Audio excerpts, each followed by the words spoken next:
Wisuda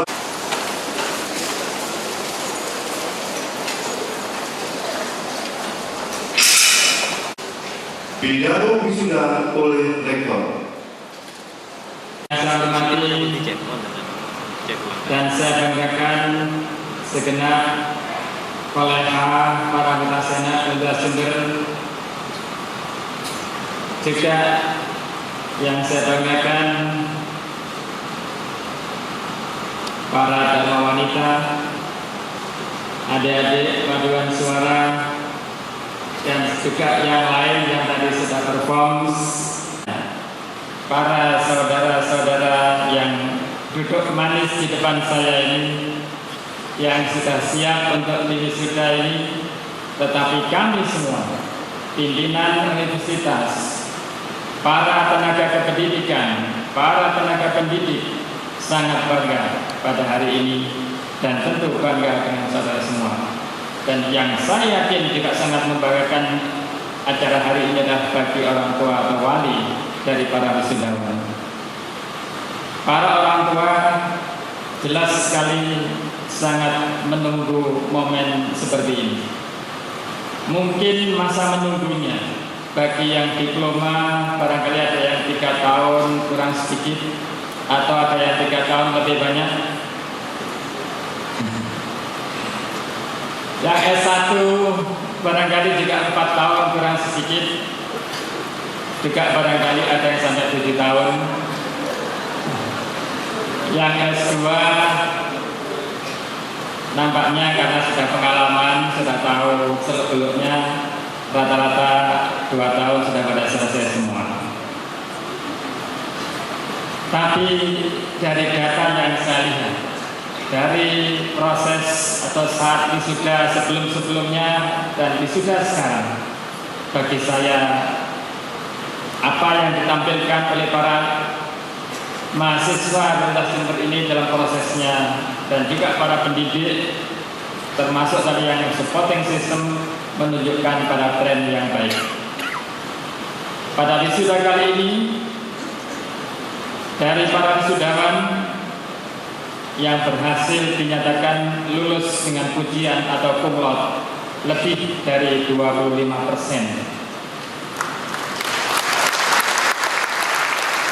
Sampai-sampai baliho besar yang di sana untuk ditulis nama-nama saudara itu jadinya namanya kecil-kecil. Jadi 25% dari 800 wisudawan itu lulus dengan pujian.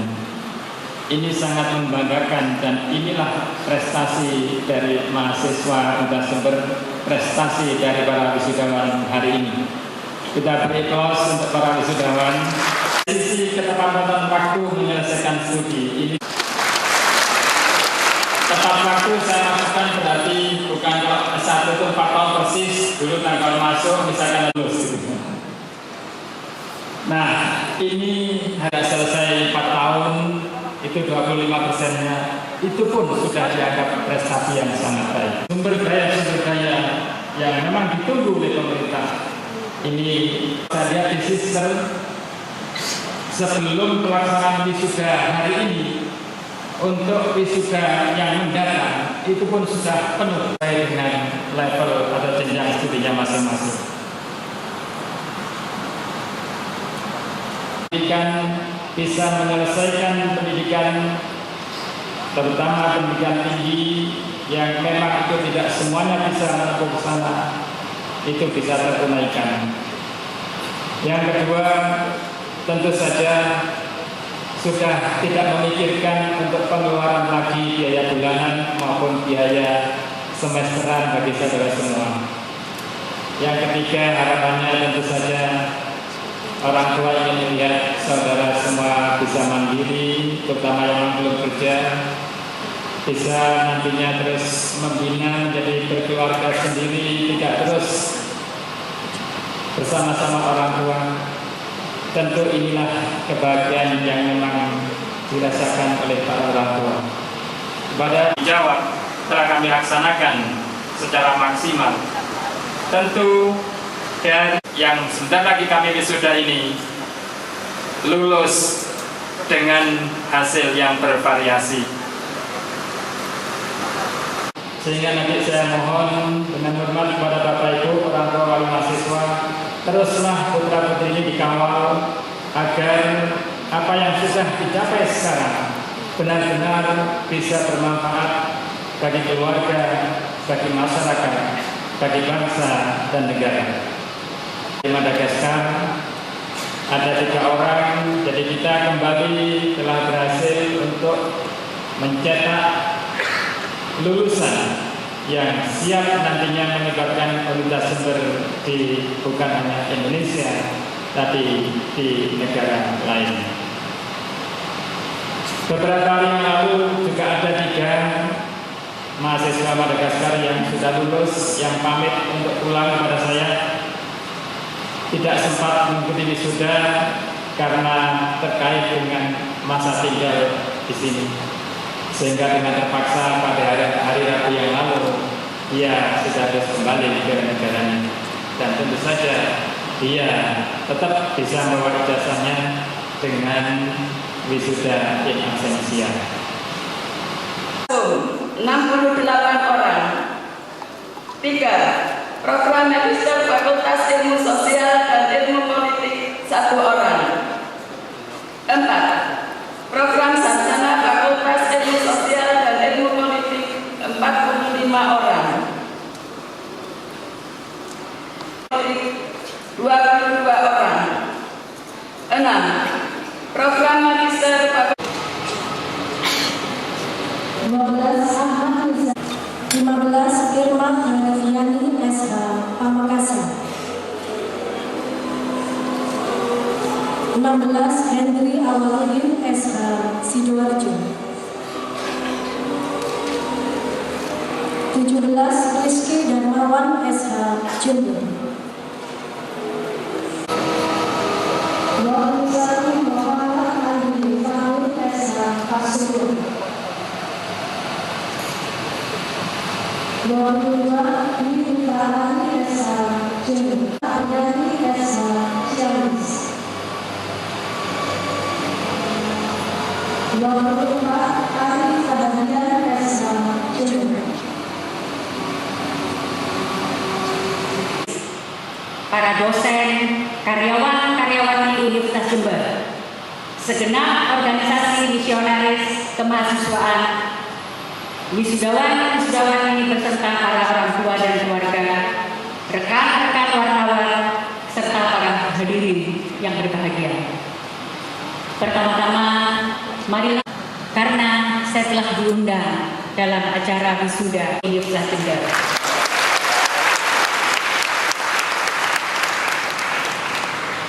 Sebagai lulusan baru, saya memang sangat senang. Makanya hari ini saya berada kembali kepada rumah saya. Sebenarnya ketika itu saya berpikir, saya ini nanti mau kerja di mana ya sebagai lulusan baru. Sebagai lulusan memang ini adalah tahap awal kita di dalam melangkah. Dan sebagai alumni, tentu kita harus terus menjaga kode etik, menjaga nama baik, serta menjunjung tinggi nama alumni, sehingga kita terus mempertahankan, bahkan membuat nama alumni berkiprah secara nasional maupun internasional. Universitas Jember adalah perguruan tinggi yang ada di timur. Tetapi ingat, prestasi kita tidak kalah dengan perguruan tinggi lainnya. Seperti matahari itu selalu terbit dari timur. Demikian juga dengan Universitas Jember selalu memancarkan cahayanya dan memancarkan alumni-alumni yang berkualitas, yang mengharumkan nama Universitas Jember dan memberikan kontribusi bagi bangsa dan negara Indonesia. Saya akan memberikan contoh beberapa alumni know yourself. Kita harus mengetahui apa sih kelebihan dan kekurangan kita. Kalau kita mengetahui kekurangan kita, tentu kita akan mengupgrade terus. Kita menyadari kekurangan kita itu di mana. Misalnya, wah saya ini nggak percaya diri. Ya, saya dulu, mungkin kalau teman-teman ada yang masih kenal saya, ya, beberapa yang di Universitas Jember ada teman-teman saya, dulu mungkin saya orang paling pendiam. Saya jarang sekali bicara, bahkan nggak kebayang saya akan bicara di depan forum. Tetapi saya menyadari bahwa itulah kekurangan saya. Akhirnya saya terus belajar, terus mengupgrade. Tapi saya lihat apa sih potensi yang ada di dalam diri saya. Bukan berarti kita tahu kelebihan terus kita sombong, tapi itulah yang harus kita manfaat, menutupi kekurangan kita. Saya terus belajar. Akhirnya apa? Saya sudah bisa bicara di depan umum. Bahkan saya sering sekali memberikan seminar-seminar publik yang dihadiri oleh sekian banyak orang di JHCC. Nah, itu adalah salah satu saya menyadari apa kekurangan saya. Selanjutnya adalah berikut motor Suzuki. Saya minta Bu Evi untuk join di tempat saya. Saya berpikir ini sudah membangun bisnis, sudah enak makan, sudah enak tidur, digoyang-goyang lagi. Tetapi sekali lagi, kalau saya berada di zona nyaman, mungkin saya tetap menjadi kepala divisi.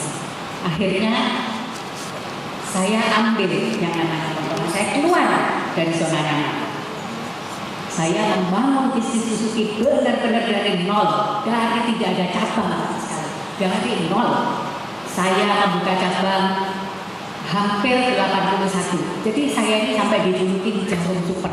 Mungkin kan teman-teman pada tahu Jarum Super itu jarang di rumah suka pergi, karena hampir setiap minggu saya buka cabang. Alhasil di dalam waktu 2 tahun, Suzuki Finance menjadi market leader di pembiayaan Suzuki hanya dalam waktu 2 tahun, dan saya mendapatkan jabatan sebagai wakil direktur. Finance diambil alih dari orang tua grup Tiara Marga Trakindo. Saya diminta untuk menghandle bisnis itu sebagai CEO di perusahaan publik, yaitu di Pradana Finance.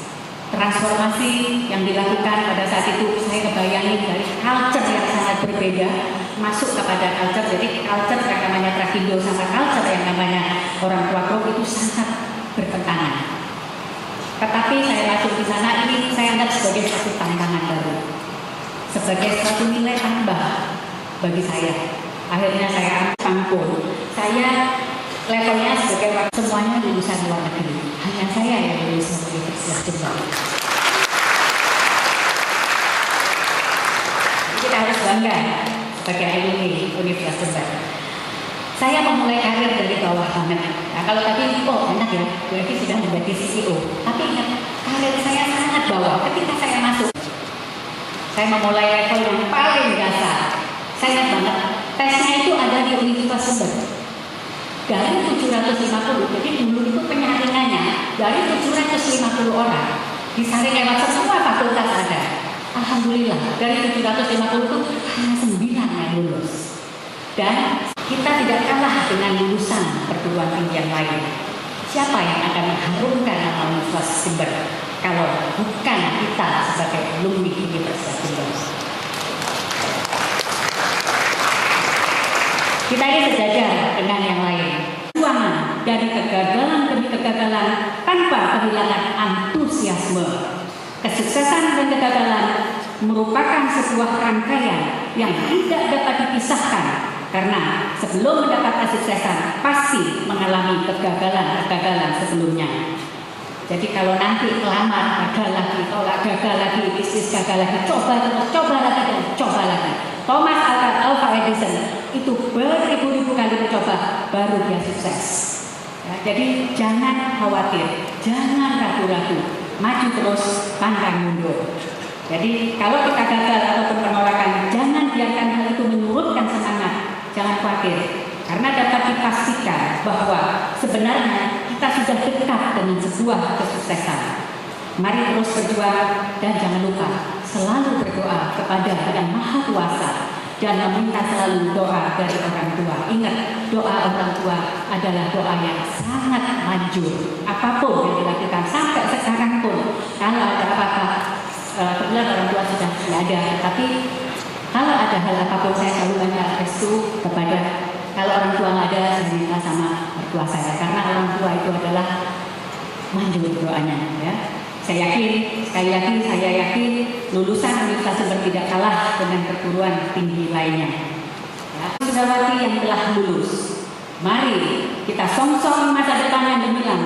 Kita terus tingkatkan kualitas diri kita menjadi insan yang berguna bagi nusa dan bangsa. Pertanyaan saya yang terakhir. Are you ready to work? Are you ready to success? Terima kasih. Wassalamualaikum warahmatullahi wabarakatuh.